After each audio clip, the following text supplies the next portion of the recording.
نصطفى أما بعد فأعوذ بالله من الشيطان الرجيم بسم الله الرحمن الرحيم إن الله يأمر بالعدل والإحسان قال النبي صلى الله عليه وسلم عليكم بسنتي وسنة الخلفاء الراشدين المهديين اللهم صل على سيدنا محمد وعلى آل سيدنا محمد وبارك وسلم اللهم صل على سيدنا محمد وعلى آل سيدنا محمد وبارك وسلم اللهم صل على سيدنا محمد وعلى آل سيدنا محمد وبارك वसल्लम।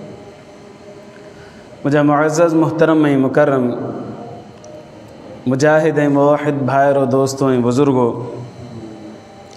अॼु जी असांजी तक़रीर जो मौज़ू आहे अदल ऐं इंसाफ़। अल्लाह तबारक व तआला इंसाफ़ करण वारे खे पसंदि फ़रमाए थो पियो।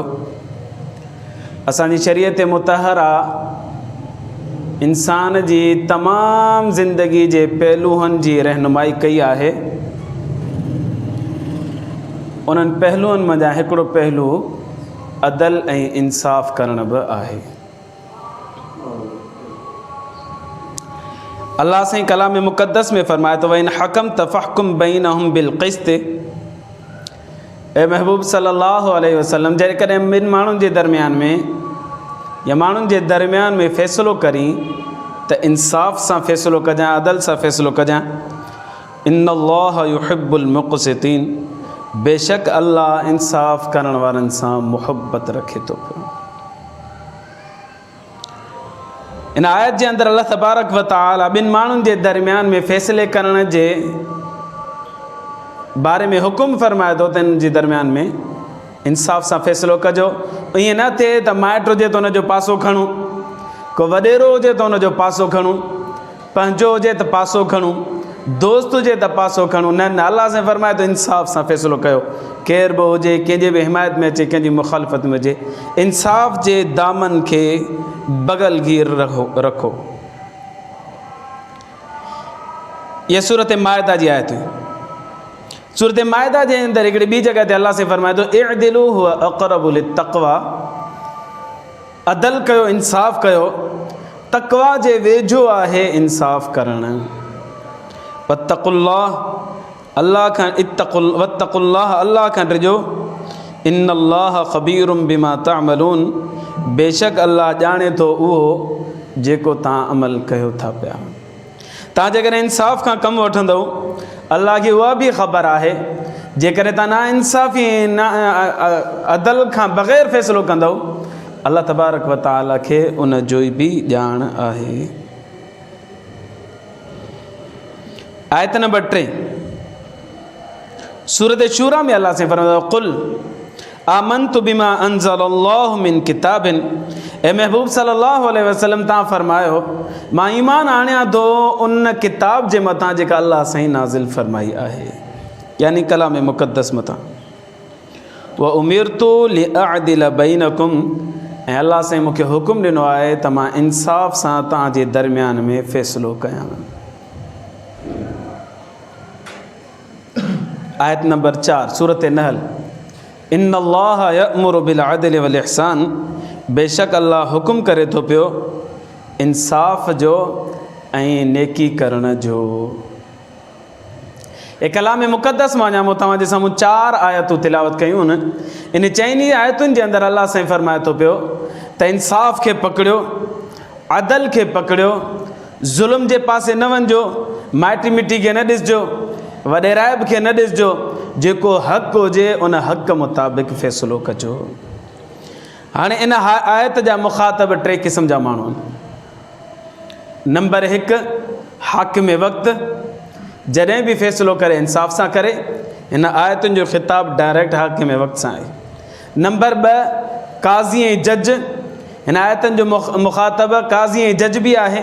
जॾहिं बि फ़ैसिलो करे त पोइ ज़ुल्म खां कमु न वठे, बल्कि इंसाफ़ जो साथारी बणिजे। ऐं नंबर 3 सालिस, कॾहिं बि ॻोठनि में, इलाइक़नि में, शहरनि में ॿिनि माण्हुनि में तकरार थी पवंदो आहे त उन्हनि जो फ़ैसिलो करण वारो सालिस जेको हूंदो आहे, टियों माण्हू, उहो हिन आयतुनि जो मुख़ातबु आहे। कॾहिं बि पंहिंजे जो, माइट जो या वॾेरे जो पासो न खणे, बल्कि इंसाफ़ सां ॿिनि माण्हुनि में फ़ैसिलो करे।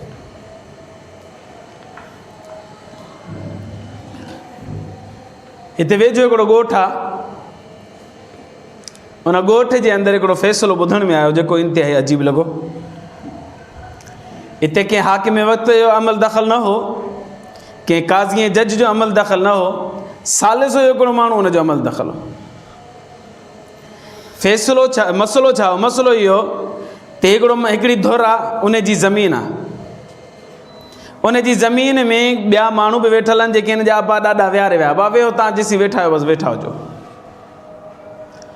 वेठो रहियो, वेठो रहियो, वेठो रहियो, वॾे अरसे ताईं वेठा रहिया। उहे जेके अबा ॾाॾा हुआ जिन विहारियो, उहे बि गुज़ारे विया, जेके वेठा उहे बि गुज़ारिया। हाणे उन्हनि जी औलाद हुया। ज़मीन जिन जी हुई, उन चयो त बाबा हाणे तव्हांखे बाबो असांजो विहारे वियो हो, जेसीं वेठा हो वेठो, हाणे असां चऊं था उथो भले। त जेके वेठल आहे उन्हनि चयो त वॾो अरसो थी वियो आहे असांखे, हिते असां रहिया आहियूं, नंढा थी वॾा थिया आहियूं, लिहाज़ा पैसा ॾियूं था तव्हांखे, ठही पओ। उनजो पैसा बि न वठंदासीं, तव्हां उथो, मां हिते ॿनी काईंदुसि, ज़मीन ख़ाली कयो। जंहिंजी ज़मीन हुई उहो चए पियो। बिलाख़िर हिकिड़े वॾेरे ॾे विया, सालिस ॾे, उनखे चयो साईं असांजो फ़ैसिलो कयो। जेको सालिस हो उन ज़ुल्म जी इंतिहा करे छॾी। ज़ुल्म जी इंतिहा ईअं कयईं जो जेके ज़मीन में वेठल आहे उन्हनि खां वञी मशवरो कयईं, मशवरो करे उते फ़ैसिलो करे आयो। हाणे जिन जी ज़मीन हुई उनखे चए पियो या फ़ैसिलो मञ या हलियो वञ। और फ़ैसिलो त ॿुधा, चए फ़ैसिलो पोइ ॿुधाईंदुसि, पहिरीं मञ, या मञ या हलियो वञ। हीउ कहिड़ो फ़ैसिलो आहे? हुन चयो त साईं फ़ैसिलो ॿुधायो त मां मञा न, ख़बर त पए तव्हां फ़ैसिलो कहिड़ो था कयो। चए न, फ़ैसिलो इहो आहे या मञ या हलियो वञ। हुन फ़ैसिलो कोन मञियो, उहो हलियो। पोइ जॾहिं हुन फ़ैसिलो ॿुधायो, हीअ अमराद हलियो। हाणे कचहरी में जॾहिं हुन फ़ैसिलो ॿुधायो, फ़ैसिलो इहो त हिन जेका बि ज़मीन ते वेठल आहिनि, 40 घर आहिनि या 30 घर आहिनि, इन सभिनि जी क़ीमत 1 लख रुपया हिनखे ॾियूं था, क़बूल। इहो फ़ैसिलो आहे, या त मञी न हलियो वञ। लखां रुपयनि जी ज़मीन 1 लख रुपये में जब ॾियूं था तोखे, बसि उथे ई था, बसि बसि। त सालिस खे घुरिजे त हक़ जो फ़ैसिलो करे, ज़ुल्म सां कमु न वठे।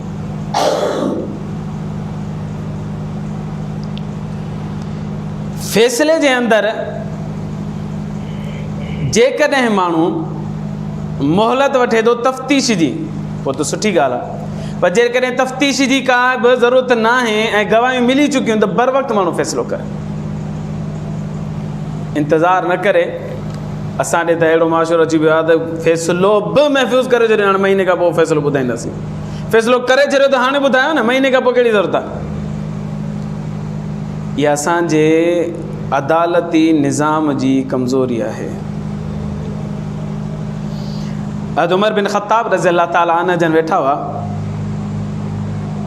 एतिरे में हिकिड़ो माण्हू गुज़रियो।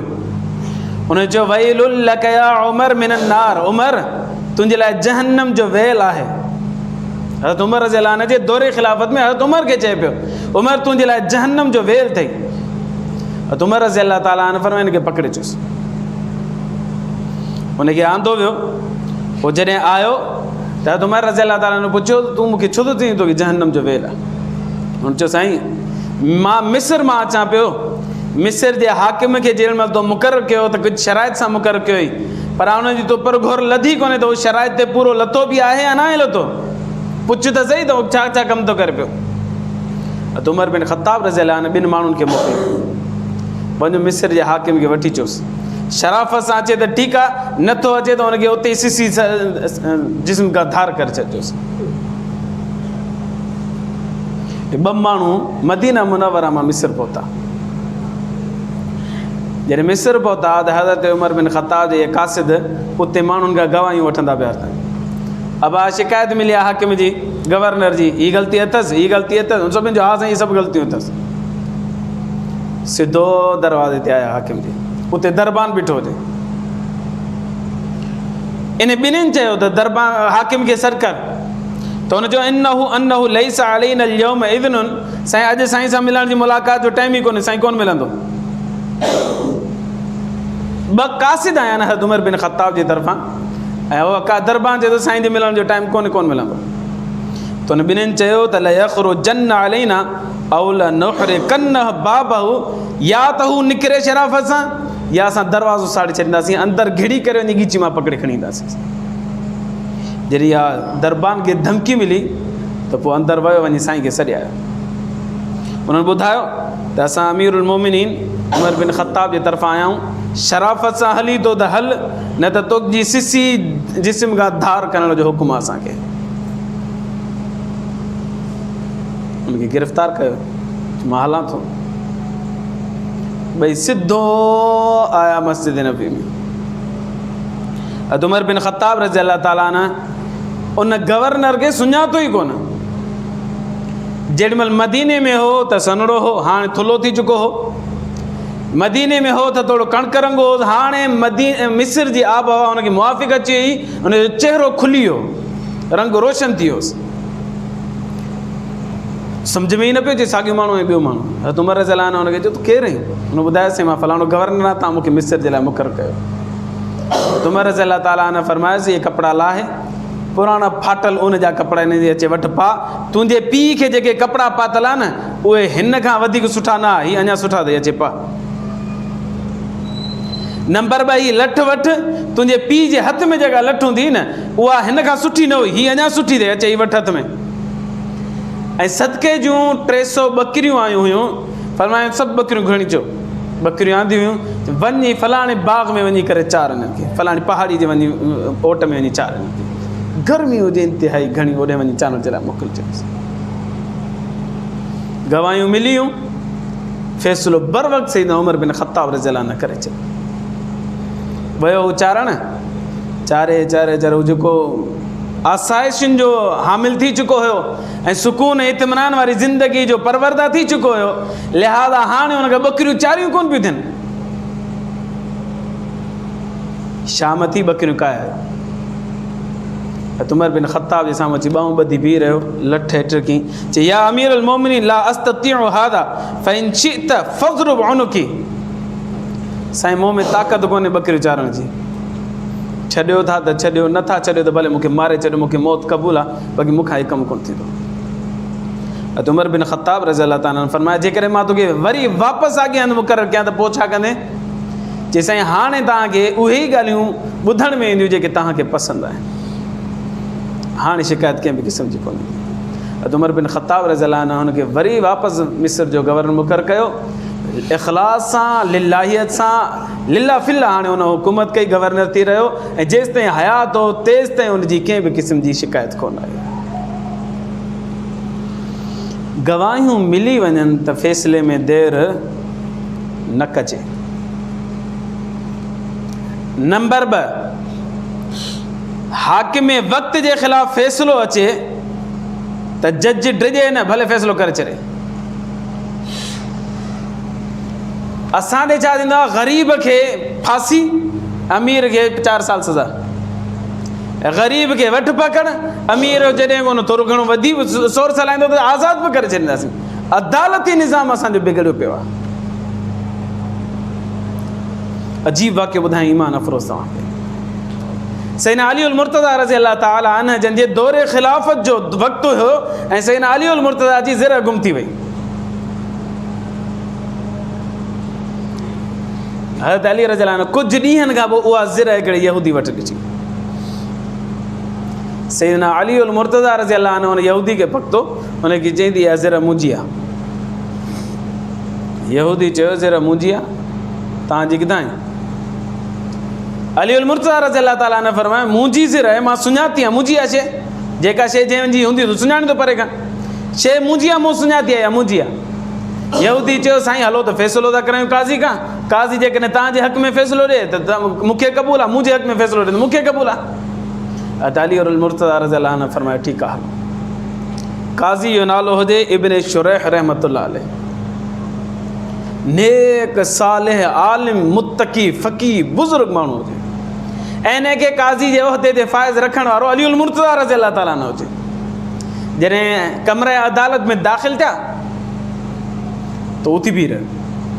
अली रज़ी अल्लाह अन्हु फरमायो वेह, अॼु मां हाकिम जी हैसियत सां न आयो, मां फ़रियादी जी हैसियत सां आयो आहियां। मुंहिंजी ज़िरह किरी पई हुई, उहा ज़िरह हिन यहूदी वटि मां ॾिसां थो पियो, इहा मूंखे वठाए ॾियो, फ़ैसिलो कयो। यहूदी खां पुछियो हज़रत शुरैह रहमतुल्लाह अलैह, तव्हां कुझु चवणु चाहियो था? उन चयो साईं मुंहिंजी मिल्कियत आहे, मूं वटि आहे, मुंहिंजे हथ में आहे, अली जी यादि अली साबित करे मूं उन जी यादि मां ॾेई छॾंदुसि। हिते शुरैह रहमतुल्लाह अलैह त अलीउल मुर्तज़ा खे चयो साईं जेकॾहिं अव्हां जी यादि साबित कयो, गवाह पेश कयो। हिते अलीउल मुर्तज़ा रज़ी अल्लाह ताला ने फरमायो गवाह मौजूद आहे। पंहिंजे ग़ुलाम खे सॾु कयूं, कंबर खे। कंबर आयो कोर्ट में, साईं ही जेका उन गवाही ॾिनी, साईं हा वाक़ई में ज़िरह अलीउल मुर्तज़ा रज़ी अल्लाह ताला जी। गवाही कंहिं बि मामले जे लाइ ॿ गवाह खपंदा आहिनि। हिकिड़ो मामिलो आहे सिर्फ़ु ज़िना जो, जंहिंमें 4 गवाह खपनि, बाक़ी जेको बि मामिलो हुजे हुन में 2 गवाह खपनि। अली ॿियो गवाह पेश करे, हिकिड़ो त आहे गवाह, ॿियो गवाह पेश कर। फरमायो 2 थिया, अञा 2 ॿिया पेश थो कयां, ॿियो छा 2 ॿिया पेश कंदुसि। हज़रत हसन खे बि घुराई, हज़रत हुसैन खे बि घुराई, उन्हनि बि अची गवाही ॾिनी, हा बाबे जी ज़िरह आहे। काज़ी शुरैह जुर्रतमंदाना फ़ैसिलो ॾिनो, साईं हे तव्हांजा पुट आहिनि, तव्हांजे पुटनि जी तव्हांजे हक़ में गवाही क़बूल कोन्हे। सलाम अथसि न। हज़रत अली जो ईअं सम्झो त नौकर, हज़रत अली उनखे जज मुक़ररु कयो आहे, हज़रत अली खे चए थो साईं इहा गवाही मां क़बूल कोन कंदुसि। हज़रत अली रज़ी अल्लाह अन्हु छा फरमायो? फरमायो उमर बिन ख़त्ताब चवंदो आहे त अल हसन वल हुसैन सय्यदा शबाब अहलिल जन्नह, हसन ऐं हुसैन जन्नत जे नौजवाननि जा सरदार आहिनि। इहे ग़लति गवाही ॾींदा छा? काज़ी शुरैह चयो मूंखे ख़बर आहे साईं, बिल्कुलु सही था फरमायो। अल्लाह जे रसूल फरमायो आहे हसन ऐं हुसैन जन्नत जे नौजवान जा सरदार आहिनि, पर हिते जेको आहे न फ़ैसिलो माइट जी क़बूल कोन कयो वेंदो गवाही, लिहाज़ा माइट पेश न कर, ॿियो माण्हू पेश कर। हज़रत अली रज़ी अल्लाह अन्हु वटि ॿियो को माण्हू ई कोन हो पेश करण जे लाइ। हज़रत अली फरमायो बसि पोइ त मूं वटि गवाह गंबर आहे, ॿियो त मां गवाही कोन। काज़ी शुरैह फ़ैसिलो ॾिनो त हीअ जेका ज़िरह आहे अलीउल मुर्तज़ा जी कोन्हे, इहा ज़िरह यहूदी जी आहे, तूं खणी भले आराम सां हलियो वञ। हाकिम वक़्तु कोर्ट में आयो, उन जे ख़िलाफ़ उन जे ई जज उन जे ख़िलाफ़ फ़ैसिलो ॾेई छॾियो। यहूदी हैरत में पइजी वियो, ताजुब में अची वियो, हिन कीअं फ़ैसिलो ॾेई छॾियो पंहिंजे हाकिम जे ख़िलाफ़। यहूदी छा कयो, आयो हज़रत अलीउल मुर्तज़ा रज़ी अल्लाह अन्हु, ज़िरह लाराए हुनखे पाराईंसि, चई साईं यकीनन फलां जॻह तां तव्हां गुज़रो पिया, ही तव्हांजी ज़िरह किरी पई, मूं खईं, ज़िरह तव्हांजी आहे, पर मूं अॼु अदालती इंसाफ़ ॾिसी करे मुंहिंजे दिलि गवाही ॾिनी आहे, मां कलमो पढ़ां थो अशहदु अल्ला इलाहा इल्लल्लाह व अशहदु अन्न मुहम्मदर रसूलुल्लाह, मुसलमान थी वियो। हज़रत अलीउल मुर्तज़ा रज़ी अल्लाह ताला अन्हु उहा ज़िरह ऐं उन वक़्तु जेको घोड़ो हज़रत अली वटि मौजूदु हुयो, ॿई तोहफ़े जे तौर ते उन नए मुसलमान खे अता कयो। हाकिम वक़्त जे ख़िलाफ़ु फ़ैसिलो वञे त जज खे घुरिजे त करे छॾे। हाकिम वक़्त जे नंबर 3, हाकिम वक़्त जे माइट जे ख़िलाफ़ु फ़ैसिलो वञे, जज खे घुरिजे फ़ैसिलो करे छॾे। ईअं न त पंहिंजनि खे नवाज़े या वॾेरनि खे नवाज़े, ग़रीबनि खे वठि पकड़ करे, न न न न न, पोइ उन दौर खे ज़ुल्म जो दौरु चइबो, इंसाफ़ जो दौरु न चइबो। जीअं मूं ॿुधायो त पहिरीं 4 आयतूं मूं पढ़ी ॿुधायूं इंसाफ़ जूं, इहे इंसाफ़ वारियूं आयतूं हाकिम वक़्त खां बि ख़िताब कनि थियूं पियूं, ऐं वरी जज सां बि मुखातब आहिनि, ऐं सालिस सां बि मुखातब, जेको फ़ैसिले करण जी सलाहियत रखे थो पियो। लिहाज़ा जंहिं वटि बि फ़ैसिलो अचे हुनखे घुरिजे त इंसाफ़ सां फ़ैसिलो करे।